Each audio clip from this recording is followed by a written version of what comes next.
ગુજરાતભરના તાજા અને સચોટ સમાચાર મેળવવા માટે અમારી રાષ્ટ્રીય સમાચાર ચેનલને સબસ્ક્રાઇબ કરો અને બેલ આઇકન પર ક્લિક કરો. પાંડેસરા તુલસીધામ સોસાયટી ખાતે રહેતા અને અડાજણ એલપી સવાણી રોડ પર ટાટા કંપની AIA તરફથી ઇન્સ્યોરન્સને લગતું કામકાજ કરતા અખિલેશ રંજીત યાદવ 27મી સપ્ટેમ્બરના રોજ HDFC બેંકમાં ખાતું ખોલાવવા માટે ગયા હતા. બેંકની સિસ્ટમમાં પાન કાર્ડ નાખતા પહેલેથી જ તેમના 2 બેંક ખાતાઓ બતાવતા હતા. એમાં છેલ્લા 1.5 વર્ષમાં 3 કરોડથી વધુના ટ્રાન્ઝેક્શન થયા હતા. આ બાબતે તેઓએ પોલીસમાં અરજી આપી હતી. અરજીના આધારે ખટોદરા પોલીસે વીમા એજન્ટની ફરિયાદ લીધી હતી.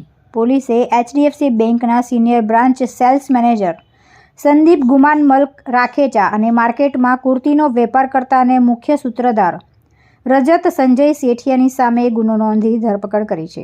બંને કોર્ટે 3 દિવસના પોલીસ રિમાન્ડ આપ્યા છે. હજુ આ ગુનામાં એકાઉન્ટનો ઉપયોગ કરનાર મિલન જૈન અને સાહિબ નાસ્તા ફરે છે.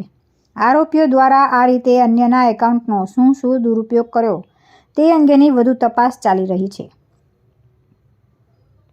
તુલસી શર્મા સાથે રાષ્ટ્રીય સમાચાર, સુરત.